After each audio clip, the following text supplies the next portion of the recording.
తాకట్లో ఉన్న మీ బంగారాన్ని విడిపించి ఆ రోజు ఆన్లైన్ రేటుకి కొంటాం. Sharma gold company. చాలా పర్యాలు చెప్తూ ఉంటాను. ఇప్పుడు ఉదాహరణకి నేను టుడే ఈ మన ఏపీ గవర్నమెంట్కి సంబంధించి టికెట్స్ ఇవన్నీ అడుగుతూ ఉంటే నేను అది ఒకటే అనుకుంటాను. First of all ticket hikes ఇవన్నీ ఏంటి? ఇట్ ఈస్ అబౌట్ ఎవరిని ఎక్స్ప్లాయిట్ చేయడం కాదు కదా. Cinema is not a compulsory మన గన్ పాయింట్లు పెట్టి మీరు చూడాలనుకో మన చాయిస్ ఉంది. ఈరోజు నెట్ఫ్లిక్స్ ఉంది, ఈరోజు మనకి అమెజాన్ కావచ్చు, దర్ మల్టిపుల్ ఓటీటీ ప్లాట్ఫామ్స్ ఉన్నాయి. ఫస్ట్ డే వెళ్ళి చూడాలనుకోవటంలో కూర్చోబెట్టి ఇంత ఖర్చు పెట్టుంటారు. దీనికి ఒకసారి నన్ను అడుగుతూ ఉంటాను. నా సినిమాలకి నేను ఇంకా తక్కువ రేట్లు ఇచ్చుకున్నాను, కానీ మిగతా హీరోల సినిమాలకి నేను ఎక్కువ రేట్లు ఇచ్చిన చెప్పి తెలియజేసాను. నా దగ్గరికి వస్తారు, అస్సలు నాకు సంబంధం లేదు. నేను ఏదైనా ఉంటే నేను ఒకటే అడుగుతాను. ఆంధ్రప్రదేశ్కి ఏదైనా సినిమాలు వచ్చి మిగతా హీరోలు నిర్మాతలు వచ్చినప్పుడు నేను ఒకటే అడుగుతాను, మీరెవ్వరూని దేహి అనకండి దయచేసి. మీరు దేహి అంటూ నాకు మీరు ఎంత కష్టపడి తీస్తారో నాకు తెలుసు.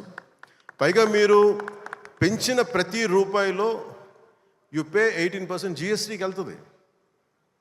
వదిలేస్తే ఎవరో బ్లాక్లో టికెట్లు అమ్ముకొని మళ్ళీ అది క్యాష్గా వెళ్ళిపోద్ది. అది గవర్నమెంట్కి రెవెన్యూ కాదు, ఎవరికి. అందుకని చెప్పి దీన్ని బేస్ చేసుకొని నేను ఆంధ్రప్రదేశ్కి ప్రత్యేకించి అది ప్రభుత్వం ఎన్డీఏ ప్రభుత్వం కాబట్టి నేను మనస్ఫూర్తిగా ఇర్రెస్పెక్ట్ ఆఫ్ హీరో, పుష్ప కావచ్చు, లేదంటే మన జూనియర్ ఎన్టీఆర్ గారు కావచ్చు, మహేష్ గారిది కావచ్చు. మహేష్ గారు వచ్చిన రిలీజ్ అయిందో లేదు తెలియదు కానీ నాకు ఈ మధ్యకాలంలో ఏ సినిమా వచ్చినా కానీ ఇంక్లూడింగ్ కల్కి ప్రభాస్ గారి కావచ్చు, ఇంక్లూడింగ్ మన కాంతారా కూడా కర్ణాటకలో తెలుగు సినిమా పోస్టర్లు కూడా పడకూడదు అని అన్నా కానీ నేను కాంతారకి ఆ వివక్ష చూపించలేదు. అదే మనది భారతదేశపు సినిమా, ఇది ఎక్కడైనా ఆడాలి. ఇది ఇది ఇది మన ఒక్కరిది కాదు, ఇది మన అందరం బాగుండాలని కోరుకుంటాం. సో అలాంటిది ఈ సినిమా, ఈ కలెక్షన్స్ ఇవన్నీ ఏంటంటే నాకు ఆ పిచ్చి లేదు. నాకు నా సినిమా పిచ్చి కలెక్షన్ ఏముంటుందని అన్నిటిని దాటి అలా ఏం ఉండదు. ఏంటంటే సినిమా బాగుంటే ప్రేక్షకులే 10 సార్లు చూస్తారు, 100 సార్లు చూస్తారు. మన చేతిలో ఉన్నది పని చేయడం. సో తెలుగు సినిమా అనేది ఇర్రెస్పెక్టివ్ మనం ఈ ఫ్యాన్ వార్డ్స్ ఇవన్నీ చూస్తూ ఉంటాను. నాకు చాలా చాలా మీరందరూ ఏకాభిప్రాయం అంటే మీకు ఒక డెఫినెట్గా మన ఇంకొక హీరో మనకి ఇష్టం అది చూడాలి, కానీ అబ్యూజివ్గా ఉండిపోవటం, ఆన్లైన్ వార్డ్స్ అబ్యూజివ్గా అయిపోవటం, ఇది ఒక రైట్ వాతావరణం అనిపించదు నాకు. నేను పర్సనల్గా చెప్తాను కదా, మీ బీయింగ్ ఏ హీరో నేను చెప్తాను కదా, అందరి హీరోల అభిమానులు నేను చాలా గౌరవిస్తాను. ఎందుకంటే నాకు ఏ హీరోతో నాకు విభేదాలు లేవు. నాకు ఏ హీరో సాధించిన విజయం మీద నాకు చిన్నపట్ల ఇది కూడా ఉండదు. నాకు అందరూ బాగుండాలి, మనస్ఫూర్తిగా మీరు విజయం సాధించాలి. ఎందుకంటే నేను ఒక్కడిని అన్ని సినిమాలు చాలా ఈరోజు కాదు అనేక సందర్భాల్లో చెప్పాను. నేను చేస్తే మహా చేసే సంవత్సరానికి ఒక సినిమాను 2 సినిమాలు చేస్తాను, నిజంగా హీరోగా ఫుల్ ఫ్లెడ్జ్గా ఉన్నా కానీ. ఇప్పుడు ఆ పరిస్థితి కూడా లేదు. అలాంటిది ఇన్ని థియేటర్లు ఇంత ఇన్వెస్ట్మెంట్ రావాలి అంటే 100 సినిమాలు వస్తే తప్ప నిజంగా అక్కడ థియేటర్లను పోషింపలేదు. దానికి తద్వారా ఉపాధి ఉంటుంది అందరికీ. అందుకని సినిమాలు బాగుండాలి, అందరూ చూడాలని కోరుకుంటాను తప్ప దాంట్లో మన సినిమా కూడా ఆడాలని నేను కోరుకుంటాను. ఒక హీరోగా నా ఒక ధర్మం, నా ప్రొడ్యూసర్స్ బాగుండాలని కోరుకుంటాను. నా సినిమాకి నేను చాలా లో టైంలో ఉన్నప్పుడు భీమ్లా నాయక్ అనే సినిమాకి మీరు నిలబడిన విధానం నేను మర్చిపోలేను నా అభిమానులకి. ఒకసారి అనుకుంటా, నేను మీరు కనుక లేకపోతే పవన్ కళ్యాణ్ అనేవాడు లేడు.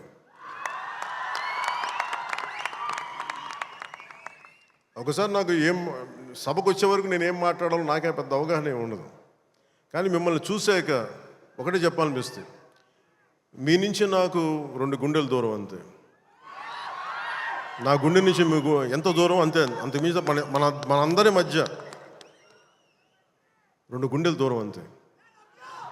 I love you.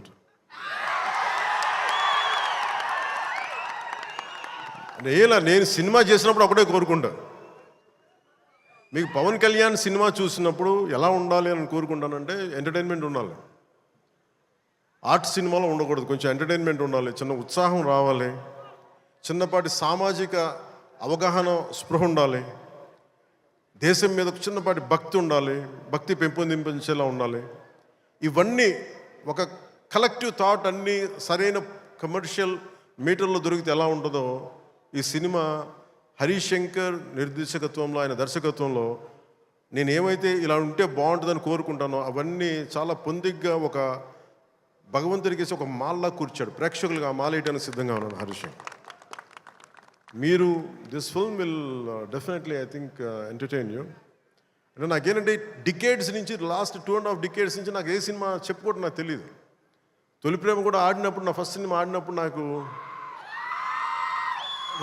ఆడినప్పుడు కూడా అంటే మేబీ నా 3rd 4th సినిమా నాకు తెలియదు అది ఎంత హిట్ అయిందని కూడా తెలియదు. అలాగే మన ఓజీ హిట్ అయినప్పుడు కూడా నాకు తెలియదు. అంటే నాకేమనుకుంటానంటే మన పని అయిపోయింది కదా, మీరు చొక్కాలు చించుకుంటారా థియేటర్లో ఏం చేస్తారో నాకు తెలియదు నాకు. అలాగే ఈ సినిమా మీకు అత్యంత అద్భుతమైన వినోదం ఇవ్వాలి, మీకు జోష్నివ్వాలని మనస్ఫూర్తిగా కోరుకుంటూ మీ అందరికీ మరోమారు ఒకటి నా కుదిరినంత వరకు అంటే నేను చాలాసార్లు అనుకున్నాను ఒకసారి సినిమాలో పాలిటిక్స్లోకి వెళ్ళి సినిమాలు వదిలేస్తే బెటర్ అనిపిస్తుంది ఒకసారి. కానీ ఏమనిపిస్తుంది అంటే దానికి రీజన్ ఏంటంటే కనీసం నన్ను చాలామంది మాట్లాడుతూ ఉంటారు, కొంతమంది నేనంటే పడని రాజకీయాలు ఉండే వ్యక్తులు కొంతమంది.